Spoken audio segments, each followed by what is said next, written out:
Olá, seja bem-vindo ao canal e hoje nós estaremos falando um pouquinho sobre grandes navegações. Você vem comigo? Então vamos lá. Bom, a primeira coisa que nós temos que fazer, melhor, saber a respeito desse assunto são os antecedentes das grandes navegações. Nós sabemos que para que você possa atravessar um oceano, naquela época, 500 anos atrás, você teria que ter no mínimo de experiência de navegação. A primeira coisa é essa. E a segunda é que você tem que ter um motivo para fazer isso. E eles já tinham isso. Essa experiência foi acumulada ao longo de anos, centenas de anos, de prática de navegação, e havia um comércio muito lucrativo com o Oriente, que chamava a atenção deles e criou a necessidade dessa travessia do Oceano Atlântico ao desconhecido. Para nós, o Oceano Atlântico. Para eles, o desconhecido. Mas da onde saiu? Da onde saíram esses dois aspectos? Nós vamos ver isso aqui agora. Então, olha só.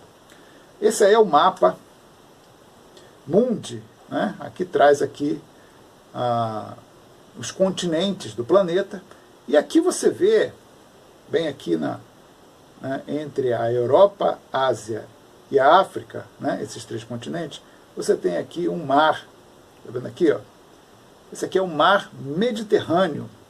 Mediterrâneo, meio, ele fica no meio, vamos colocar assim, não é exatamente no meio, mas entre os três continentes, os principais continentes ali. Esses continentes aqui, América, melhor, ele ainda não tinha sido explorado pelo homem, vamos colocar com esses termos, ocidental. Era desconhecido, eles não sabiam que existia essa parte de cá, não é? Bom, e é justamente aqui, nessa área aqui, que vai desenvolver uma civilização chamada Império Romano. Olha só, então é aqui que surge o Império Romano. O Império Romano, como você pode ver aí, ele compreende uma área extremamente grande. Está vendo aqui? Ó, isso aqui, ó. Aqui você tem a Espanha, aqui você tem Portugal aqui embaixo, aqui, ó. Essa área aqui é a França, a Alemanha fica por aqui, ó, são os germânicos, os povos germânicos. Aqui embaixo tem a Argélia.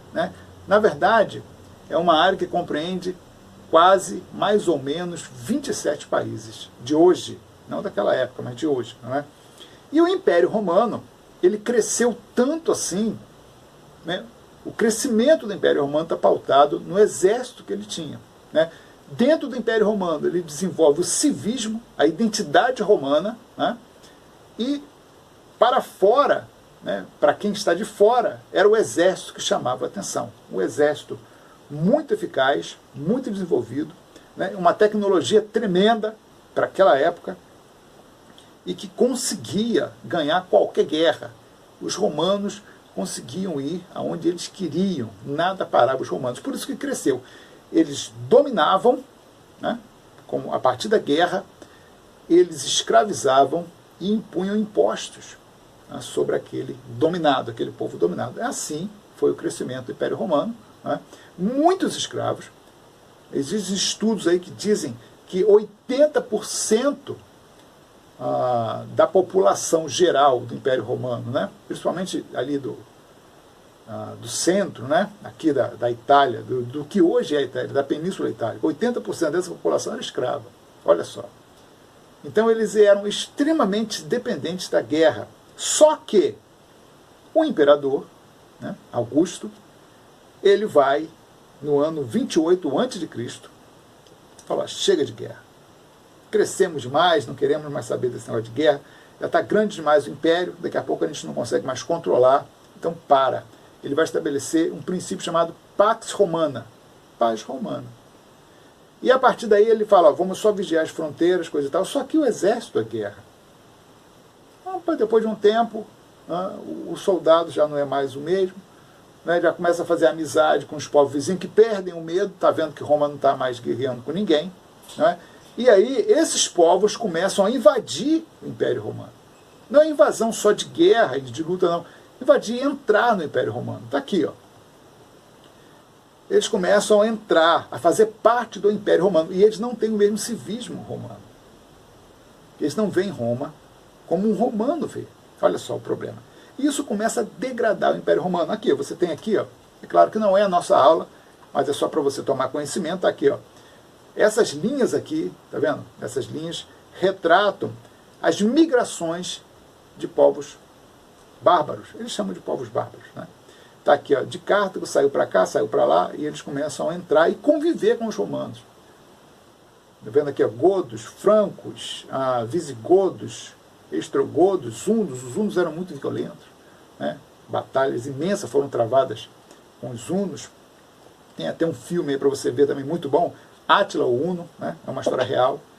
Bom, e essas invasões aqui, você vai perceber outra coisa também interessante, que é mais para o lado de cá, ó.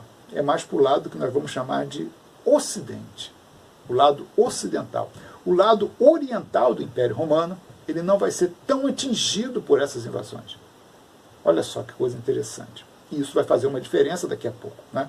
E paralelo a isso, no meio disso tudo, lá no ano 312, veja bem, a Pax Romana começa em 28 a.C., já se passaram 300 anos, né? Os povos já estão integrando ali o Império Romano com corrupção, com violência. Esses povos eram violentos, não tinham o mesmo civismo, né? Entram até na política eles entram. Você vai ter general romano, né? De origem bárbara. Começa a degradar a identidade romana. Não é? E no meio disso, como eu estava falando, o imperador chamado Constantino se converte ao cristianismo. Olha só que coisa interessante. Professor, qual é a importância disso? De citar isso? Qual a importância disso para as grandes navegações? Toda, filho. Veja bem, quando a frota, né, as caravelas chegam ao Brasil, né, lá em Porto Seguro, 3 dias depois, eles fazem uma missa, eles rezam uma missa em solo brasileiro, na terra de Santa Cruz. Ilha de Santa Cruz não sabia nem que era um continente. Então eles vão rezar uma missa. Isso é toda a importância, né? Todo navio que saía, né, para se aventurar no oceano, nas grandes navegações, tinha um padre, tinha a igreja estava envolvida. Então, da onde veio isso? Lá da conversão de Constantino, lá atrás. Vai fazer toda a diferença para o Ocidente e para o Oriente também, não é? Bom, prossigamos, está aí, ó. Depois de um tempo, né, esse império que era um só vai ser dividido, né, depois de Constantino, em Império Ocidental, como eu falei um pouco atrás, do lado de cá, e Império Oriental. Na verdade, você vai ter 2 realmente impérios, né? Um império só com duas capitais, 2 imperadores, né? Um do lado de cá, né, e o outro do lado de cá.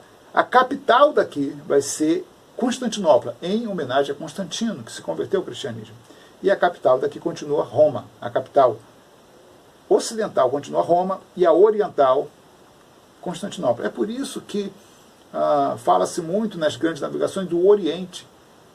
As Índias Orientais, esses nomes começam a aparecer por causa dessa divisão, né? Ocidente e Oriente. Então está aqui o mapa, né, para que você tome conhecimento disso.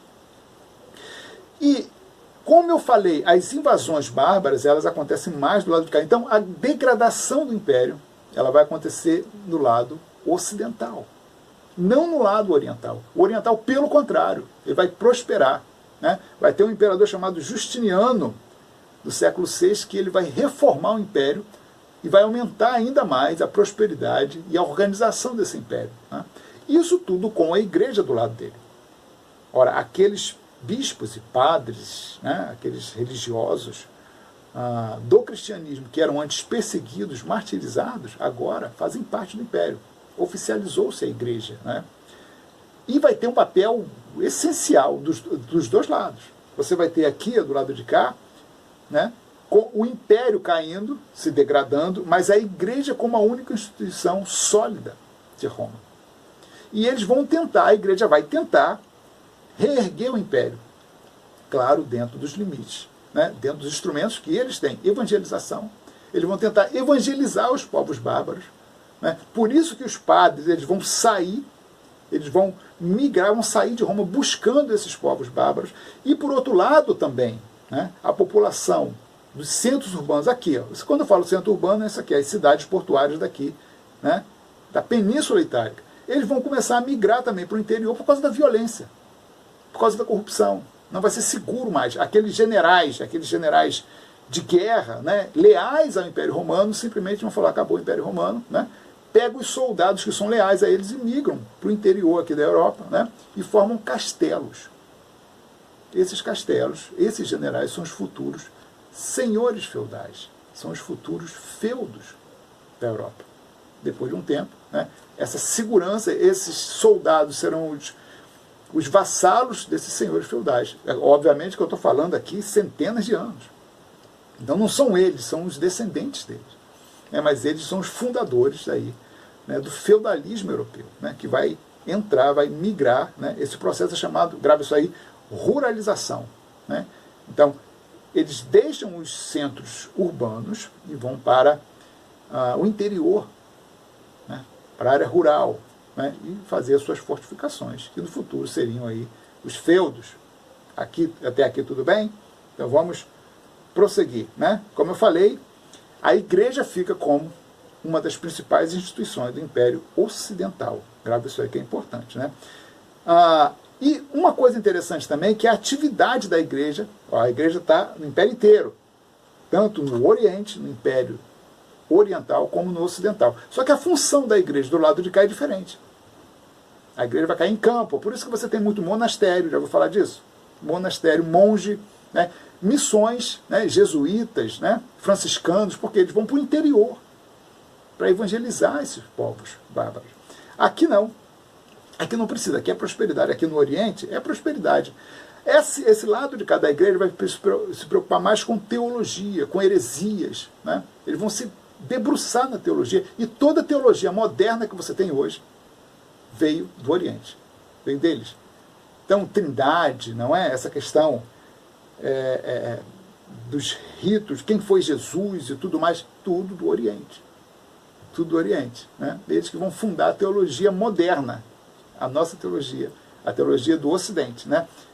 Ao passo que, né, os padres e os bispos do lado ocidental estavam preocupados com outros problemas. Tá ok? Até aqui tudo bem? Bom, então, olha só que coisa interessante. Vai surgir aí, deixa eu mudar aqui só a minha... Tá, vai surgir aí, perdão,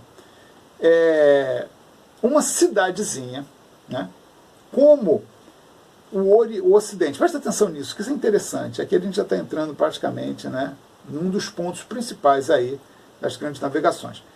Como esse lado de cá enriqueceu, prosperou, cresceu pra caramba, é interessante fazer comércio, olha só o comércio surgindo, com o Oriente. Por isso que o Oriente era um comércio desejável, olha só. Porque aqui cresceu, então o Oriente começou a chamar a atenção pelo comércio, pela prosperidade. E era interessante sair daqui, dessas áreas rurais, né, de um proto-feudalismo, né, e migrar para cá, para comprar coisas aqui, comercializar com esses povos do Oriente, uma vez que era o mesmo império. Uma cidadezinha muito bem localizada, bem aqui, ó, ela vai fazer a ligação entre essa área rural aqui, né, vamos chamar de feudalismo, vamos começar a chamar assim, essa área aqui, ó, a área feudal, né, bem aqui, ó, a cidade fica. E Constantinopla, que era o centro comercial do outro lado, chama-se Veneza. Eu vou falar nesse nome? Então ela vai fazer essa ligação, ó. Os navios vão sair daqui e vir para cá. Eu vou passar o outro mapa para você ver melhor, né? O outro mapa já traz um outro elemento, mas vamos falar primeiro de Veneza. Está aí, ó. Está aqui, ó. Não sei se você consegue visualizar aqui, ó. Veneza, tá vendo? Ela vai fazer essa ligação aqui, ó. Constantinopla daqui. Por quê? É muito estratégico. Ó, daqui você vê o ponto mais... um porto, né, que tem uma profundidade, né, de maior profundidade dentro da Europa. É muito fácil depois você carregar as coisas para cá. Tá vendo? Então surgiu Veneza, né, como ponto de ligação entre, né, o feudalismo europeu, né, e o Oriente, tá aqui, ó, de bizantino. Império, eles chamam de Império Bizantino, né? Ali onde surgiu Constantinopla, coisa e tal. Né? Tá ok? E como eu falei, está surgindo um novo elemento no meio dessa confusão toda, chamado Islã. Esse mapa aí já traz essa ideia. Na verdade, esse mapa apresenta o Islã. Aqui é bom que apresenta, esse mapa é bom porque ele apresenta tanto Veneza aqui como, né, já uma cidade, né, voltada para a navegação, uma cidade voltada para esse comércio entre Ocidente e Oriente, né, e a expansão islâmica. O Islã vai surgir dentro do cristianismo, a partir do cristianismo. Se você pegar o Corão, você vai ver que fala da Bíblia. Fala de Jesus, fala de Moisés, né, fala de Adão, Eva, fala de tudo. Só que ele é uma vertente diferente. Uma vertente diferente. Com princípios diferentes. Olha só. E olha que cresceu pra caramba. Olha o tamanho da expansão islâmica. Olha aqui, aqui está falando da expansão do Islã. Ó. 1632, né, na época ainda de Maomé, né, surgiu com Maomé. Eu tenho uma aula sobre isso. Não dá para falar aqui, né, senão a gente consome todo o tempo, né, mas se você procurar no meu canal, aí tem Islamismo 1 e 2, né, está falando basicamente dessa questão aqui. Né. Então, tem a área de abrangência mais verdinho aqui, ó, tá vendo? Ó, né, na época de Maomé só cresceu até aqui, né, depois do Califado Ortodoxo de 661, né, ele já dá uma abrangência maior, né? E aqui no Califado Omíada, 750, já no século VIII, olha só, ele começa a migrar aqui o norte da África.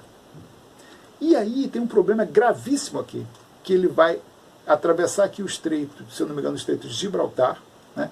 E vai pegar uma área que era cristã, isso aqui é uma área cristã ocidental, onde já havia evangelização, a igreja já estava lá, e vai expulsar o cristianismo. É aqui que você vai ter depois surgindo Portugal e Espanha. Ó, o Islã vem, ó, tá vendo aqui? Ó, ele vai migrando e pega até aqui. Por que o Islã cresceu tanto assim? A forma de domínio deles era um pouquinho diferente do Império Romano. O Império Romano era um exército muito poderoso, não é? Que dominava, escravizava e cobrava impostos. O Islã vai fazer diferente. Ele vai ser também um exército forte, não é? Os guerreiros com disposição para morrer pela causa, morrer por Allah, era a Guerra Santa, né? Dominavam. Só que aí tem um detalhe. Existia uma terceira via entre a morte e a escravidão para o povo dominado. Eles falavam assim, olha, você pode até ser escravo, você pode ser livre, mas você se livra disso, da escravidão e dos pedaços impostos, se você se converter ao islamismo.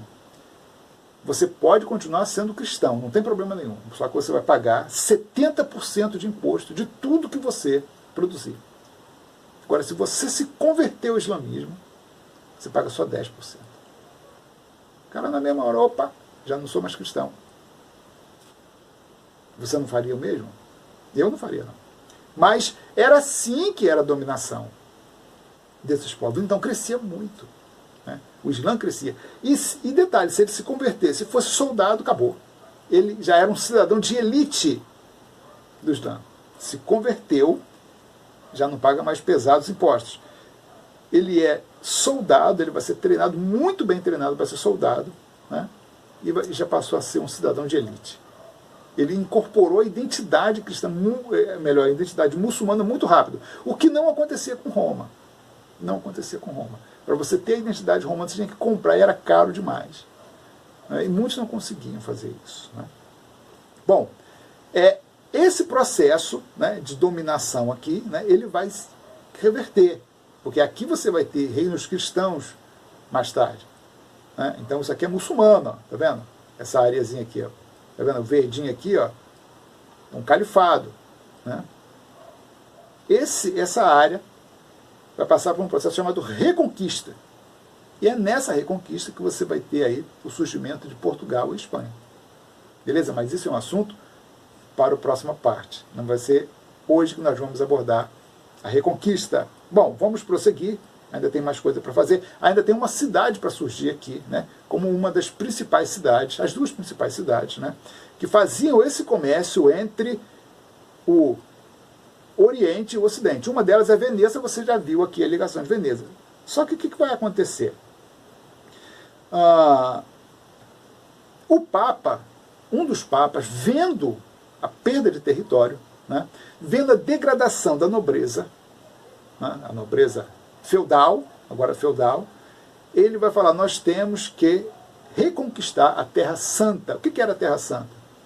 Aonde surgiu o cristianismo, que estava dominado pelo islamismo. Eu vou voltar o mapa para você ver. Olha aqui, ó. Tá vendo aqui, ó? Aqui, ó, Jerusalém, tá vendo isso aqui? Dá para ver aí? Aqui, Jerusalém. Tá vendo que está tudo verde? Dominado pelo Islã. Isso aqui é o berço do cristianismo. Então o Papa Urbano II vai falar, não, negativo. Vamos lá dominar. E aí ele vai estabelecer uma coisa chamada cruzada. Até hoje, o americano, né? O protestantismo americano ele chama de cruzada. Cruzada evangelística. Até hoje ele fala esse nome, né? Então tá aí, ele estabeleceu várias cruzadas para poder ir para a Terra Santa, para retomar. São vários, se você ver aqui, ó, a primeira, segunda, oitava cruzada, ó, desde o ano 96, que, né, inaugurou isso aí, né, as cruzadas, né, 99, 1999 foi a primeira cruzada, né, até o ano 270. Olha só, tem aí 200 anos, no mínimo 200 e poucos anos aí, de cruzadas, né. E você percebe aqui que você tem várias rotas. É o mesmo mar Mediterrâneo que nós estamos trabalhando. Presta atenção nisso. Você tem aqui Constantinopla, tá vendo? Você já tem aqui Roma, olha só. Né? Aí você vai perceber que muitas linhas, muitas cruzadas saíam de uma cidadezinha chamada Gênova. Olha só. Gênova, ela tinha uma coisa muito interessante. É que ela tanto, olha só que coisa esquisita, ela era tanto base para expedições, né, cristãs rumo ao Oriente, para a reconquista daqueles territórios que nós vamos chamar de Terra Santa aqui, ó. Daqui diversas guerras aconteceram aqui por causa dessas cruzadas, né? E eles também se comunicavam muito bem, se relacionavam muito bem comercialmente com o muçulmano. Com o muçulmano. Ele vendia e comprava o muçulmano. Ele armava o cristão para mandar para a Terra Santa para combater o islamismo, né? E também comercializava de um outro lado com o muçulmano. Ele fazia um jogo duplo. Gênova fazia um jogo duplo. Olha só, estou falando de uma cidade, então são comerciantes diferentes, coisa e tal. Mas ele tinha, né, e isso fortaleceu o comércio de Gênova. Então, Gênova já está ligada às cruzadas, né, e ao comércio também com os muçulmanos. Olha só, é um negócio de doido, né?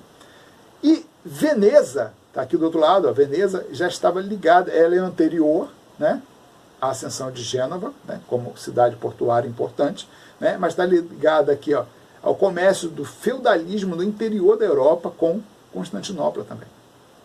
Então essas duas cidades aí, né, que estavam dominando a partir de dado momento, né, o comércio com o Oriente, Gênova e Veneza. Tá ok? Até aqui tudo bem? Bom, uma outra coisa interessante também a ser citada é que essas cruzadas, né, inaugurou, vamos colocar assim, deixa eu me ajeitar um pouquinho aqui, inaugurou a empreitada de um nobre, né, dentro de um navio. Olha só como é que, né, isso vai resultar lá nas grandes navegações. Um nobre capitaneando, né, como capitão, como gerente de um navio, numa embarcação de guerra, para ir dominar, né, algum povo, para ir fazer uma guerra. Foi justamente isso que aconteceu, né, na cruzada, nas grandes navegações, quando eles cruzaram o Atlântico. Né, tinha um nobre, ele sempre tinha um nobre, né, como gerente, como responsável daquela expedição, né, marítima. E ele ia, né, explorar, ou conquistar, ou reconhecer, ou descobrir novas terras, ou dar a volta ao planeta. Nós vamos falar disso no próximo encontro. Então tá aí. Não é? Então se inaugura nas cruzadas, não é, a ascensão de Gênova, né, como cidade portuária importante, né, e o Papa também querendo renovar aí, né, a nobreza, renovar o brilho da nobreza, né, ele coloca lá os nobres como representante de Cristo, né, para fazer a reconquista da Terra Santa. Tá ok? Até aqui tudo bem? Nós estamos terminando, só tem mais um ponto para a gente ver, não é?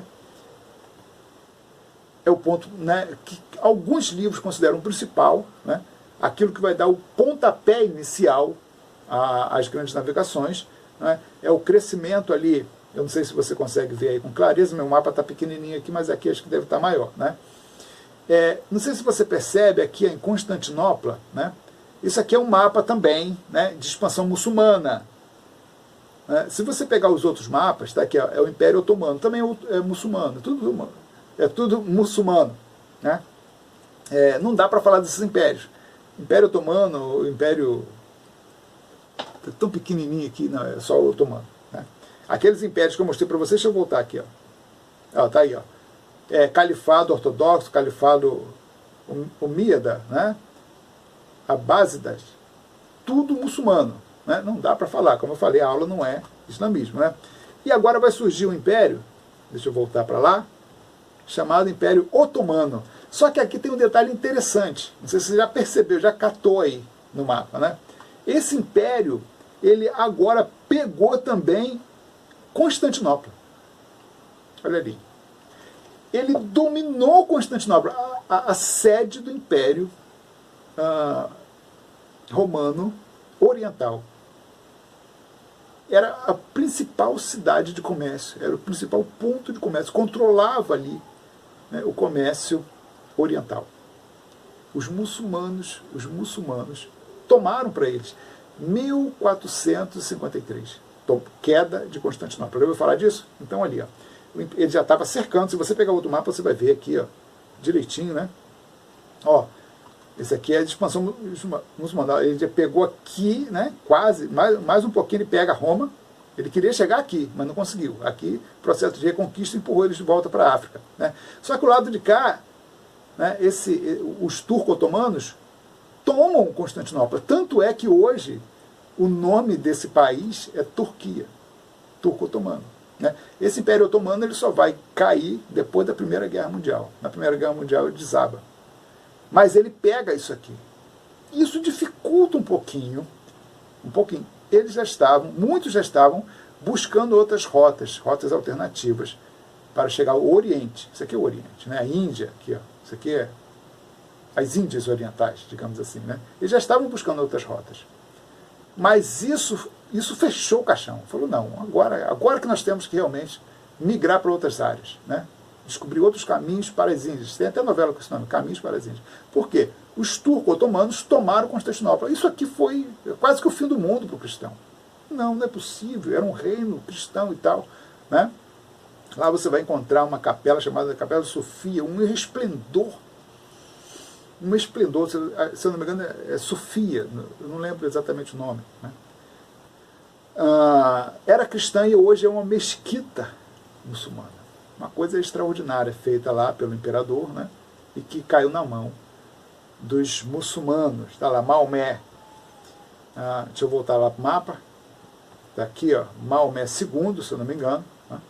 Está muito pequeno. O mapa para mim aqui ficou muito pequenininho. Para você deve estar um pouquinho maior. Ele toma queda de Constantinopla, né? E aí, né, fecha esse caixão, né, fecha essa história e abre um espaço diferente. Agora, né, migração. Agora vai haver já uma tentativa de migrar, de atravessar o Atlântico, descobrir um outro caminho para as Índias. Só que isso você vai ver na parte 2. Então fique com Deus e um abraço.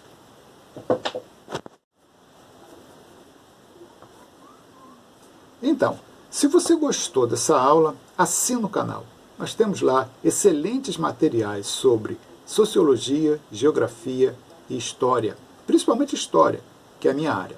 Eu estou aqui preparando a próxima aula para você. Então você assina o canal, dê o joinha para me ajudar e clica no sininho para que, quando essa aula aqui for postada, você seja notificado. Então fique com Deus, um abraço e até a próxima.